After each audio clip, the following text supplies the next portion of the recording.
You made a big splash recently in courts saying you'd flunked the president on economics. How have he and the secretary done in the last few days on Econ 101, the foreign exchange chapter, the U.S. dollar chapter, the weak dollar chapter? Well, Mnuchin made a statement about, I wasn't there last night with Trump. Lucky you. But what about the statements? The president turned around and said, ultimately a strong dollar. Well, a weak dollar does promote exports, and it would be in character for the Trump administration to promote a weak dollar. But ultimately, of course, everything ultimately has to be strong. But Professor, if you look at it from an economics point of view, right? So you have a Fed that's trying to tighten gradually. By having a weak dollar, that goes against what the Fed is trying to do. Yeah. So you're overlaying stimulus with another stimulus. But it's kind of surprising because the long rate is already up somewhat. So what's going on here? Why do we have a weak dollar? You could take it as discouragement that people are losing interest in our exports that help bring the dollar down. But of course, the Trump administration won't put that interpretation. Okay, so how are they interpreting it? Well, I don't fathom all of their thinking. But I can imagine that they don't want to push too hard for a strong dollar now, right at the beginning of the Trump administration, when he's wanting to create jobs. Right. But it sounded like currency wars, right? And you also had the president of the European Central Bank yesterday almost having to respond to that comment by saying, this is not really something that we do, us gentlemen and women. Yeah, it's on my agenda to read up about the 30s again. My impression from the history of currency wars is that it takes a while to take hold. And people have to get a little angry. And eventually it'll happen. So maybe in another year. And this goes back to the acclaimed book on four bankers a decade ago. And the message of the 1930s was the adultness of the French National Bank, the French Central Bank. Who's the adult in the room? I mean, this is to your present research. If we have a president who is bilateral, even unilateral, who's alone, he's talking about being off in the wilderness with Mr. Netanyahu yesterday, who's the adult in the room like the French bank was the adult in the room in the 1930s?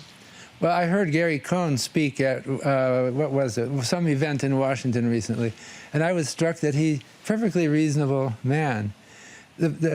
Trump is a bit of a rabble-rouser, as you may have heard. What does that mean for trade? You know, I'm thinking are you about... concerned that 2018 is going to be the year where protectionism is back? Or I think of the narrative importance of a statement from the...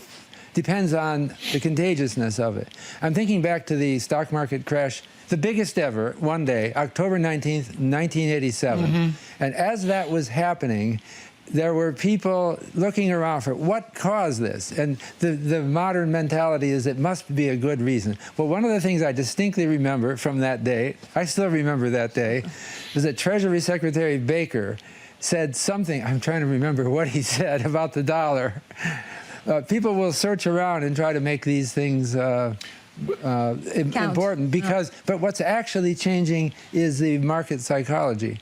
The market psychology is changing, and this goes to the moment in my panel the other day where Fang Jai of China put up a PowerPoint presentation and held it up. It was picked up by all the media. He put it up, folks, like this, and it was a Robert Shiller chart. And it was your chart of the Shiller, what's called the Shiller PE, which is folding growth, CAPE. And here we are in Davos with the assembled elite, and they're giving a Shiller exercise, holding up the chart. Tell us about your recent belief in the CAPE index, which you have made famous. Well, my data with John Campbell goes back to 1871. And we found... Unfortunately, so do I. Continue. Oh, that is a long span of data. Over that span, the CAPE ratio explained something like a third of the variance of 10-year returns, not short-run returns. And it suggests now that the 10-year return on the U.S. stock market is very low. Not necessarily negative, but not the kind of high expectation that we... So what does that... Well, go ahead, Francine, No, what does that mean? Does it mean that actually markets continue to rally from this point? Well, it doesn't. It's not a short-run forecast. It's one of the paradoxes. With weather forecasting, you can forecast really well for the next 24 hours, but beyond that, it's all.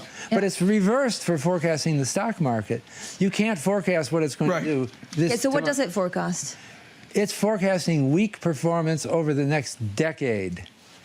I'm sorry, that's all we can do. It's not bad. It's not. We'll take that. Professor Shiller is going to be forecasting avalanches here in Switzerland after the historic snow that we've had. Yeah, now, an avalanche, that's what people want me to forecast. They want you to forecast avalanches. But how do you forecast? You can talk about conditions are ripe for an avalanche, but you can't say exactly when is it going to. That's the problem we have with stock market. It's the canary in the coal mine, right? It's when you see something turning ugly and you catch it before anyone else. Is this president naive about endogenous or exogenous shocks that could upset the apple cart?